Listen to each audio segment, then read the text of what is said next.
किसान भाइयों, डॉक्टर राम कुशल सिंह, सलाहकार द सक्सेना विश्वास शुगर फैक्ट्री का नमस्कार। सौभाग्य की बात है कि आज हम लोग जीतामऊ क्षेत्र में नियामुपुर गांव के उमा शंकर वर्मा जी और इनके पुत्र विशाल वर्मा जी, इनके साथ ही हमारे जो इशरत अली जी हैं, ये सभी लोग जैविक खेती के राजदूत हैं, ब्रांड एम्बेसडर हैं।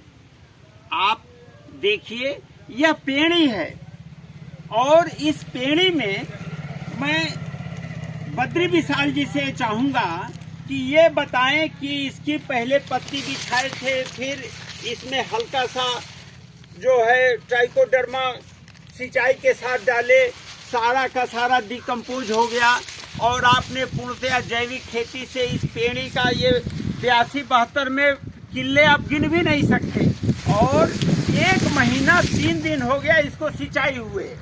नीचे देखिए, कार्बन नाइट्रोजन का रेशियो इसमें 19-20 के लगभग होगा, जबकि एक वास्तविक रूप से हेल्दी कार्बन नाइट्रोजन जो ऑर्गेनिक कंपोस्ट में होता है वो 25-1 है। और जो हम गन्ने पर गन्ना रासायनिक खाद और इंसेक्टिसाइड, फंजीसाइड, वीडीसाइड करते हैं, वहाँ कार्बन नाइट्रोजन का रेशियो 3-4 कार्बन है तो नाइट्रोजन 0.001, 0.002 में जा रहा है। कहाँ से फोटोसिंथेसिस होगी? चीनी मिलों को चीनी, गुड़ के लिए जो अच्छी क्वालिटी की गुणवत्ता है वो अप्रैल मई जून में इन खेतों में आती है और पेड़ी में सबसे अधिक, इसके बाद शरद काल में, उसके बाद बसंत में। यह जो पेड़ी का प्रबंधन हुआ है, मैं चाहूंगा कि बद्री विशाल जी आप बताइए कि इसके पहले आपने पौधे में क्या लिया था और कितनी पैदावार मिली? सर, इसमें 18 जो हमारा पौधा निकला था वो 107 कुंटल निकला था और 82-72 17 कुंटल 30 किलो निकला था और 14 कुंटल 14,201 और 15,023 निकला था। कुल मिलाकर के इनको 1800 क्विंटल प्रति हेक्टेयर की उपज से गन्ना मिला। अंतर फसल भी इन्होंने कौन कौन लिया था? सर, इधर बाकला लिए थे। बाकला इन्होंने लिया था जो 15 से 17 क्विंटल प्रति हेक्टेयर की दर से हुआ, जिसका 5,000 मार्केट में क्या रेट था? 4,000 रुपए क्विंटल के हिसाब से बाकला इन्होंने बेचा है। उसके बाद आपने क्या लिया? उसके बाद होता सर धनिया थी, धनिया, मसूर, चना। यानी जो लेग्यूमिनस क्रॉप है, धनिया, मसूर और चना से इन्होंने लिया, फायदा लिया और कार्बन नाइट्रोजन बढ़ाने में इन्होंने अपना सहयोग किया। सूखी पत्तियों को सड़ा दिया, कार्बन नाइट्रोजन बढ़ गया। आप पेड़ी को देख सकते हैं, चाहे वो 118 हो, चाहे कोसा 082-72 हो। हम चाहेंगे कैमरामैन कृपया ये जो ह्यूमस, जो ऑर्गेनिक, ये डिकम्पोज, वेल डिकम्पोज जो खाद डाली जा रही है उसको फोकस करते हुए दिखाएं कि इससे जो जड़ों में पड़ रहा है और इसके बाद जब सिंचाई होगा तो इसमें कार्बन नाइट्रोजन अपने आप बढ़ेगा।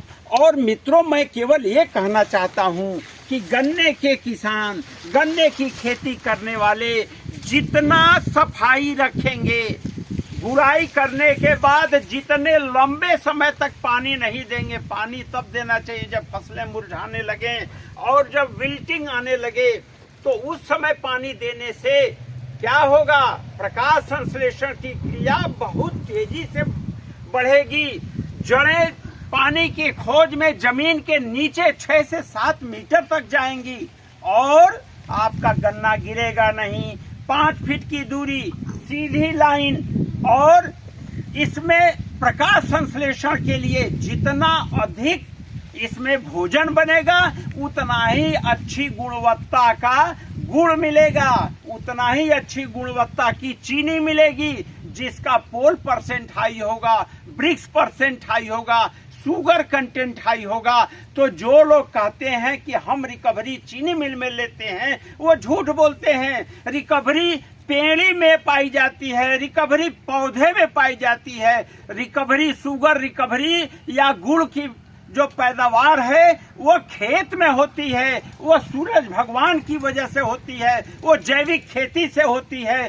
पुरातन काल में जब हम फंजीसाइड, इंसेक्टिसाइड, वीडीसाइड नहीं डालते थे तो हमारे जो मित्र जीवाणु थे, ट्राइकोडर्मा, हमारे जो एंटोमोपैथोजेनिक फंगस हैं जिसमें कि बेवेरिया बेसियाना, मेटराइजियम, वर्टिसिलियम, ये सभी के सभी जितने कीड़े के अंडे होते थे पत्तियों पर या लार्वी होते थे, प्यूपा होता था, उन सबको पैरासिटाइज करके और उनको खा जाते थे, किल कर देते थे, मार देते थे। तो जहर मुक्त वातावरण में पुरातन काल में खेती होती थी। आज हम जहर डाल करके अपने आने वाली पीढ़ी को बहुत ही ज्यादा नुकसान पहुंचा रहे हैं। अतः मेरा किसान भाइयों से अनुरोध है कि पेड़ी प्रबंधन की पहली सीढ़ी पत्ती बिछाना, अगला काम ट्राइकोडर्मा सिंचाई के साथ लगाना, उसके बाद गुड़ाई करके और आप जीवामृत लगाइए। जीवामृत नहीं लगा सकते तो नाइट्रोजन, फास्फोरस, पोटास का वही डोज जो पौधे में देते हैं यहाँ दें, जिससे कि आपकी खेती, आपकी पेड़ी पौधे से अच्छा हो और पेड़ी में आपकी लागत कम आती है, लाभ ज्यादा आता है। तो इन्हीं बातों के साथ मैं केवल ये कहूँगा कि जैविक खेती करें और हमारे उमा शंकर जी, इसरत अली जी या हमारे बद्री विशाल जी के किनारे किनारे इनके पीछे चले, इनके अनुगामी बने। साथ में मैं करबद्ध निवेदन करूंगा कि मित्रों, मैं डॉक्टर रामकुशल सिंह यशस्वी मुख्यमंत्री और प्रधानमंत्री की इच्छा के अनुरूप जैविक खेती के माध्यम से अपने दरिद्र नारायण, अपने वास्तविक किसानों की सेवा करना चाहता हूं। और मैं चाहता हूं कि आप हमारे वीडियो को सब्सक्राइब करें, ज्यादा से ज्यादा शेयर करें,